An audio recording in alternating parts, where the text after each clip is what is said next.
Yo, imagine going into a project house or a project apartment and you find not one but three patients, three of which were overdosed on heroin. One in the bedroom, one in the living room, and one in the bathroom.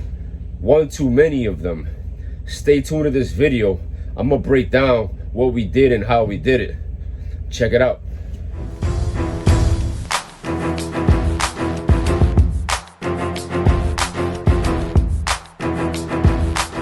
So as soon as we walk in, we get word that there's three people who have overdosed on opioids, and they already had Narcan on scene right here in New York City and most places in the United States of America.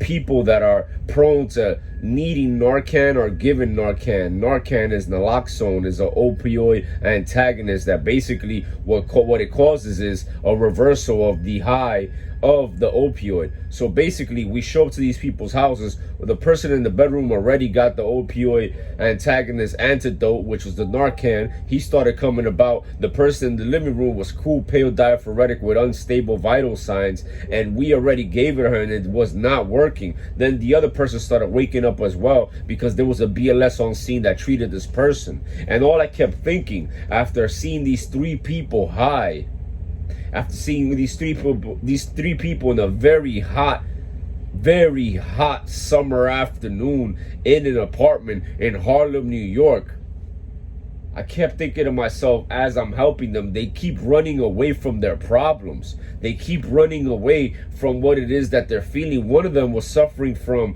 remission from cancer, and all she kept doing was like relapsing on the addiction for the opioid because she couldn't take the pain of dealing with the cancer anymore. She cool, pale, diaphoretic, breathing like 2 times a minute. We were bagging her, putting on a BVM, feeling the heat, wiping the heat from ourselves, trying to revive this lady as we're getting her out of the apartment. The other 2 people were fine. They already woke up. And all I keep thinking is the reason she's high is not because she's suffering from a disease. The reason she's high is because she keeps running away from her problems. And they use a disease like addiction as a scapegoat. What it really is lack of discipline, lack of willpower, lack of mental fortitude, lack of strength, lack of a healthy lifestyle. How could you feel better about your current situation, no matter what situation it is, if you're not doing anything to feel better on a day-to-day basis? How can you not feel down if you stay down? How can you feel energized if you're not doing anything to energize your body? So, I want you to notice something. These people were in the room, in the apartment, all high. Why? They must have had things going on in their life that they were trying to avoid. They must have had bills or like guilt from things that they did that they were trying to forget, and that's why they got high. But I don't judge them because I used to do the same thing.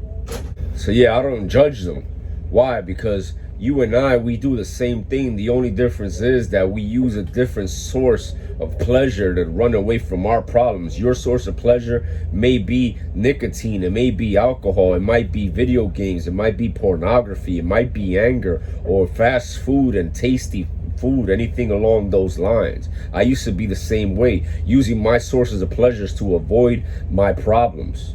But now, instead of using things that break me down for pleasure, I use things that build me up as a man.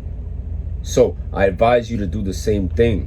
Whenever you're faced with problems, anything in life that you need to remedy, you need to face it head on, because nothing gets fixed by you avoiding it.